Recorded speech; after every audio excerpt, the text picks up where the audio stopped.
The bigger problem is that when it comes to Islam's history and doctrine, we are profoundly professionally ignorant. It is astounding how much is not known about this in universities and in churches.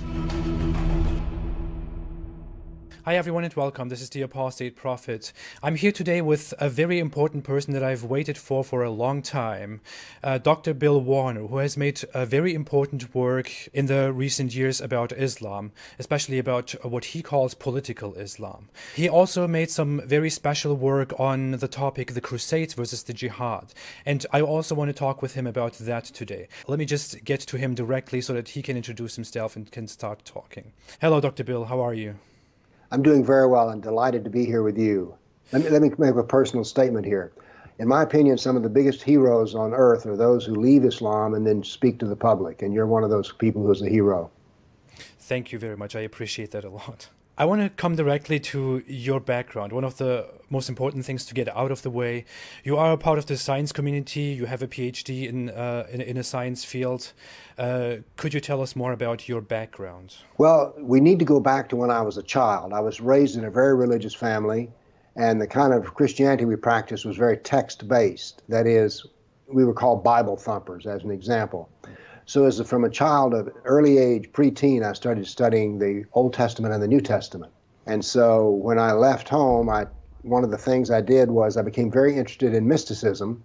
And so my first contact with Islam was with a Sufi master, so I studied Sufism for about a year. But there were some things about it that I thought were dark corners that they didn't speak about. Later I would know these were Jihad and Sharia, so I left. But as a professor, much later in life, I had many Muslim students. And I believe that to truly understand anybody, you need to know their religion, because religion shapes character, personality, morals, and even your history and your culture. So I read the Quran. I'd read it before, but only bits and pieces. And so then I read the whole thing from cover to cover. Then I read the life of Muhammad. And I went, whoa, we have a problem. So on 9/11, September 11th, 2001, when I saw the second plane hit the second tower, I said, this is jihad. Islam is here. And so I decided that what I wanted to do was devote my life to making the doctrine of Islam easily understandable, because I'm a scientist, and so I like to teach with the fundamental facts of the matter, and that's what got me started. That's very interesting. I didn't know about the Sufism part because I didn't tell you about my past, but I was indeed a part of a Sufi order when I was a very religious Muslim. Yes, yes. Who would have thought we would have that in common? Yeah. I didn't know that about you. I was part of that for about 3 to 4 years. Decided to get into that. I was so much in love with it, and in the end I realized that there is just so much wrong about it, and it's not different from it's not very different from what we call fundamentalism in Islam today. It just the methods are different, but the beliefs, especially the belief in jihad, in violence, in the legalism of the Islamic fundamentalist part is very much there in Sufism as well. It's not all about love and being sweet. Yeah. That's what I found out. It wasn't really what you were doing professionally. So what gave you the enthusiasm to get into this and to take this title and to enlighten the world about Islam? Well, as I had read the Quran before, and I'd also read the Hadith and the Sirah, I realized that these were almost impenetrable for most people. That is, they weren't going to study them. And so I decided to try to put all the doctrine of Islam together, the Quran, the Sirah, and the Hadith, in such a way that anyone could understand it. I write for a teenager in high school as my audience that I imagine in my head, because I want to make things very, very simple and easy to understand. To me, making the Quran understandable was like an intellectual project, like a giant puzzle. And I was determined to, as I've said to myself, crack the code. That is, make this easily to understand, which I've done. So I saw the whole doctrine of Islam as something that was worth an intellectual challenge, particularly as a scientist. One of the things that happens with me that's unusual is that I do things like saying there are 89 verses in the Quran which say that Muhammad is the perfect model for all humans to lead their life by. Or 51% of this, I talk in these summary percentages, because I write for a Western audience. My challenge was to make it very simple to understand. And let me say that having spent, I don't know how many years in the universities, that the average professor does not write to be simple to understand. He writes in order that you can appreciate how intelligent he is. And so he talks to only people way up here to talk to each other. and I'm interested in dealing with the common man. So it was an intellectual challenge to make this subject, which was difficult, simple. I really like that. I really like the entire idea of that. I'm trying to kind of do the same thing on my YouTube activities, in that I'm trying to make everything very easily understandable and concise. I think that's the best way to actually inform people about Islam. There is no use in talking big words, going into lengthy explanations of things people are not ready to understand. So I appreciate that very much. I want to come to the distinction you make between Islam, Muslims, and political Islam. You point out very often that you are about political Islam. Could you define that for us? Well, when I read the sacred text of Islam, Quran, Surah, Hadith, I was impressed by something. I'd already studied Buddhism. I studied the Torah at an Orthodox synagogue for a year and a half, for instance. So what struck me about Islam as I was reading it was, if you read Buddhist sutras, they're about how to be a better Buddhist and the Buddhist view of the world. But when you read Islamic doctrine, so much of it is about me. I'm the unbeliever, the kafir. And so I said to myself, since I'm outside of the religion, there's no way that I'm involved in the religion of Islam, and yet Islam is involved with me. So I call this interface between Islam and the non-believer political Islam, because it is not religious Islam. I consider religious Islam to be the practices that bring a Muslim to paradise and avoid hell. I want to come to something specific that you did before that I also have brought up at the beginning of this video. It's the Crusades against the Jihad. I want to watch this very quickly together. Whenever you're dealing with an apologist for Islam, or even a Muslim, and you bring up jihad, almost immediately they kick back to you, well, what about those terrible Crusades? Why, they're the moral justification for jihad. I mean, we're just as bad as they are, so let's not talk about jihad, okay? Let's talk about the Crusades. Well, what I would like to talk about here are facts. And it turns out I sat down and put together some work, and I created a database of some 548 battles that Islam fought, jihad battles against classical civilization.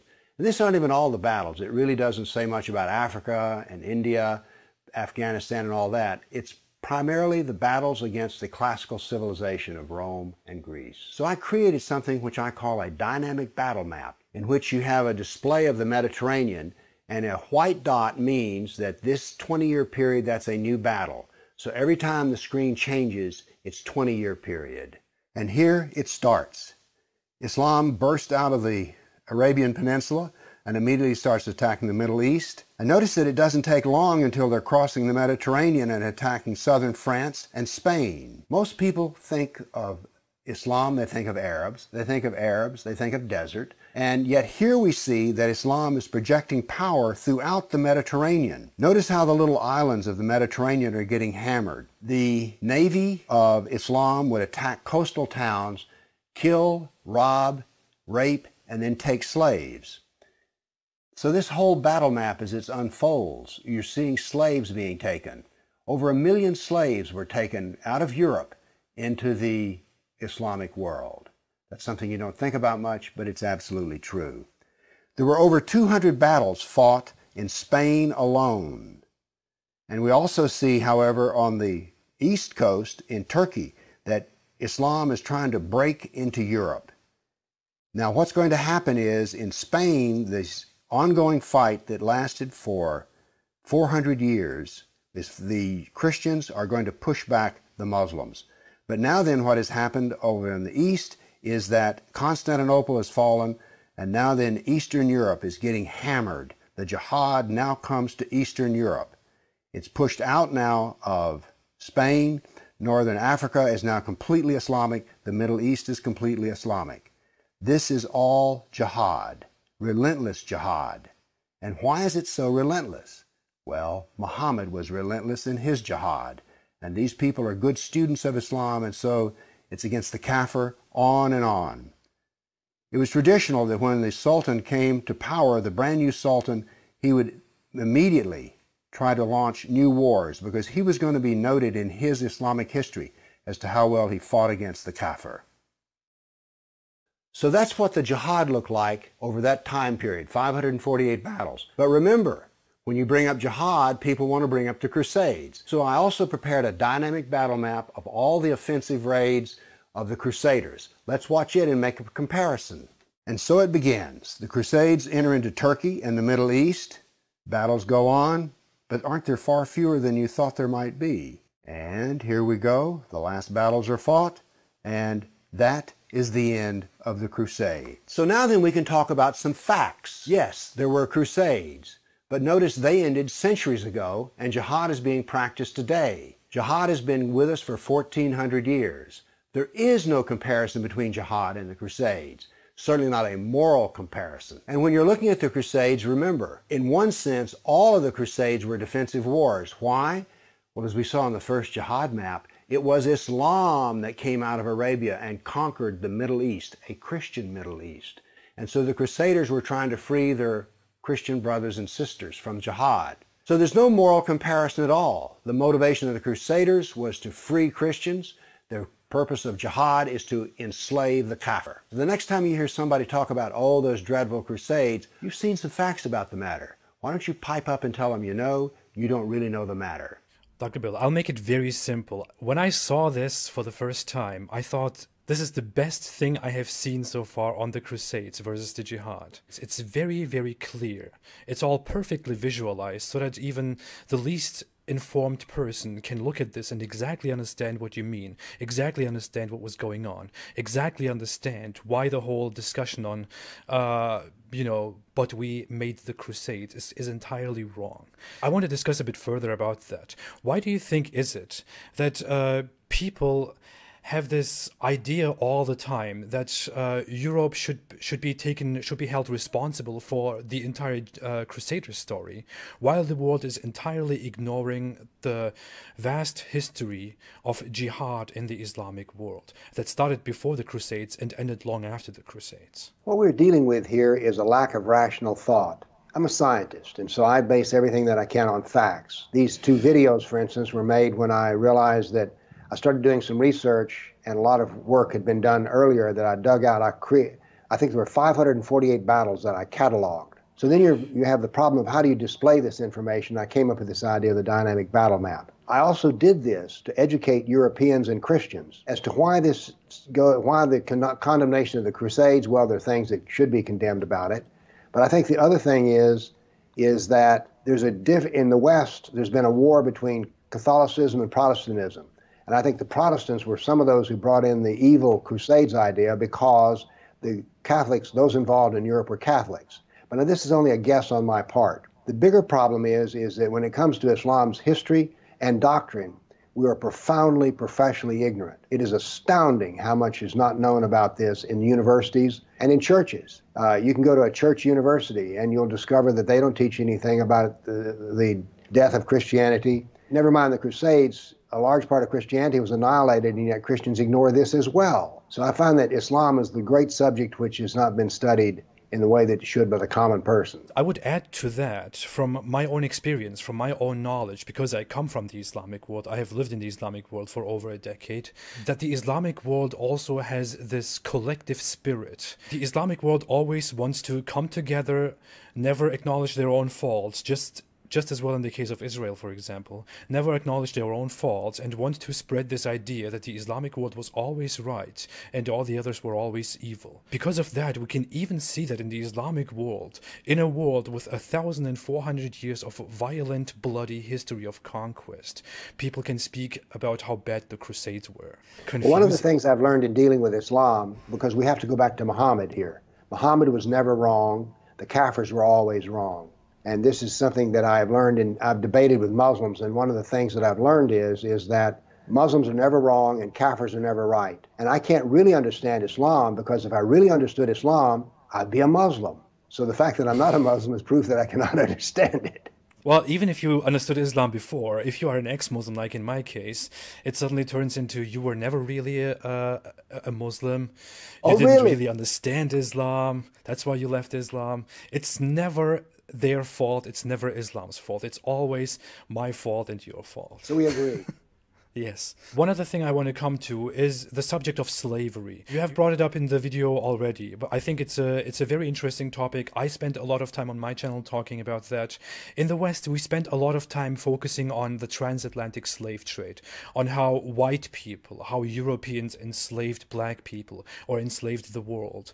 While actually, if we look at history, if we study history carefully, we can see that the transatlantic slave trade was something pathetic compared to the slave trade in the Islamic world that started again long before the slave trade in the Christian world and ended also long after the slave trade in the Christian world. Well, first let me say that the university that I taught at for 8 years was historically a black college. So they were very sensitive to the concept of slavery. The only theory of slavery that was taught was the evil white man on the wooden ship. That's all that was allowed to taught about the origins of slavery. Once again, I had an intuition that slavery was much more endemic than just the evil white man on wooden ships. There is, by the way, an excellent book that has been written by John Azuma, who is an African, who has written on the effect of how Arab, he calls it Arab Islam, effect, something on slavery in Africa. Bobble the ball there, and I don't really remember the exact title of it. But there are now books which go into clearly the fact that it was Islam that was the slave trader. Let's go directly to the Sunnah of Muhammad. Muhammad had white slaves, black slaves, Arab slaves. He had sex slaves. He wholesaled slaves. He bought them and sold them wholesale. He prayed while slaves were tortured. Muhammad had personal slaves. We know that some of the slaves in his family were black because of the hadith. So what we have here is the fact that Muhammad was a slaver, and so therefore it is totally the Sunnah of Islam that slavery is acceptable. So there was slavery on the north coast of Africa, there was slavery on the east coast of Africa. So Islam is deeply involved in slavery. I think the last slave market was closed, official slave market was in Mecca in 1962 or 4. By the way, here's an interesting thing. Do you know what the highest priced slave was in the Meccan slave market? A white woman. And why do we know that she was the most desirable? Well, Muhammad's favorite sex slave was described as Mary, who was fair of complexion, white. So therefore, it's the Sunnah of Muhammad that the best sex partner is a white woman. So if we're going to understand slavery in the world, we have to understand Islam. Now, by the way, there were more slaves. Islam is not responsible for all the slavery because when you, for instance, view the Native American tribes, they also had slaves. Every civilization had some form of slavery, whether it's serfdom or whatever else, where powerful people could get poor people to do rough, hard, dirty work. Just like we haven't fully faced the history of Islam, we have never faced the history of slavery. And so I find forbidden knowledge very attractive to me. That's the reason I study these things, I think. I'm not supposed to. Since you made such great points about the history of slavery, I want to add just a few things. It is historically recorded that in the Islamic world, especially among Arab slavers should hesitate in converting those slave nations to Islam, because in Islam you can only take someone as a slave, or according to Islamic rules, according to Islamic moral, you can only take someone as a slave if he is not a Muslim. And if he becomes a Muslim, then he gains a right of quick emancipation. The slavers knew that all along, and that's why it is historically recorded that the slavers always prevented so-called slave nations, black Africans, from converting to Islam. Amen. And this shows us that there is absolutely something wrong, not only with slavery in the Islamic world, but in Islam, that caused all this mess with slavery. Another point I want to add is that it's also very historically recorded, and I believe you can confirm that the Islamic world was also widely involved in the transatlantic slave trade that we nowadays only want to blame on the European man. I want to jump from here into another topic which you love very much by now, I believe. How did we get here? Why is it that every critique of Islam is demonized? Why is it that a non-Muslim man, a non-Muslim person who hasn't been a Muslim before, who criticizes Islam, is seen as a big bigot, as a racist, as a xenophobe, a hateful person? For example, just to point out, you are listed by the Southern Poverty Law Center as among the inner circle of anti-Muslim bigots. Although when you look at your work, you basically just make presentations about Islam. How did we get here? I don't know. I'm actually very careful. Let's use our discussion that we've had here today. Have I said anything bad about Islam or Muhammad? No, I've just said this and that and the other. That is, they're factual things that can be determined. Anyone else can reach them. I think the reason we're seeing this use of it, when I was young, my parents taught me that calling names was the lowest form of argument, and it was usually the argument given by somebody who didn't have a good argument to make. I think one of the reasons that the left calls people like me a racist, hater, bigot, Islamophobe is they cannot defeat me in logical argument.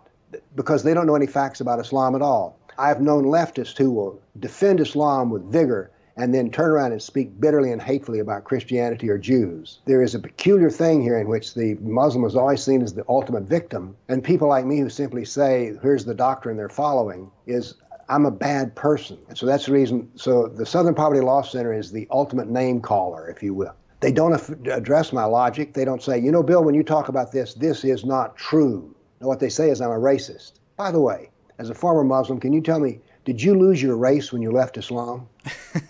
No. Did it change? No.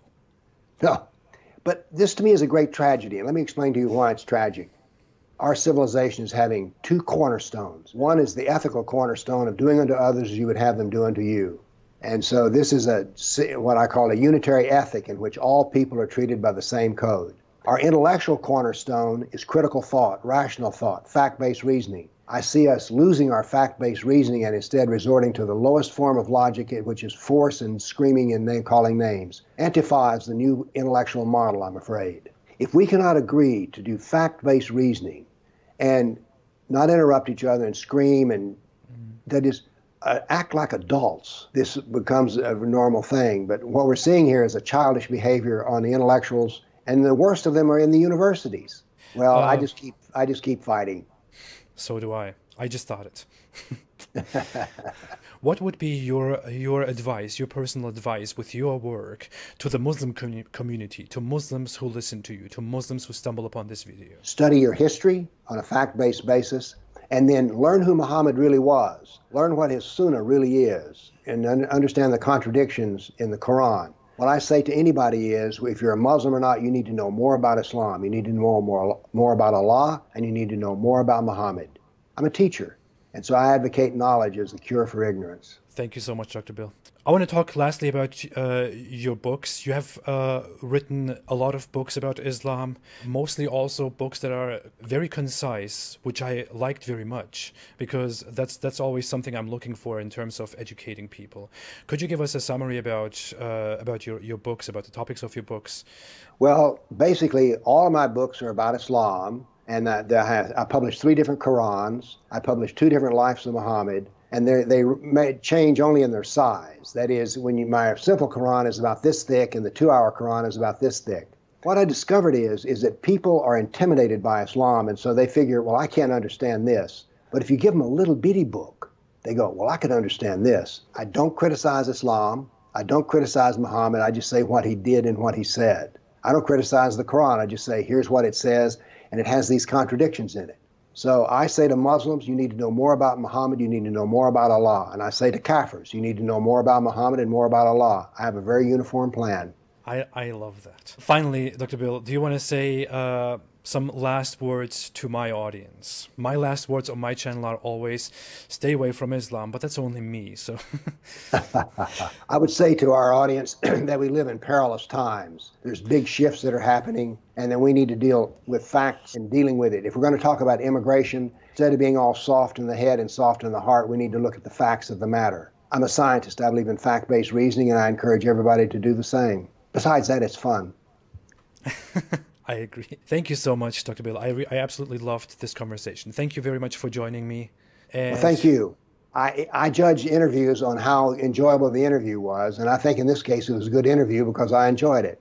My theory is if we're enjoying ourselves, the audience will enjoy us. Oh, thank you. You're a wonderful person. To my audience, from me, stay away from Islam.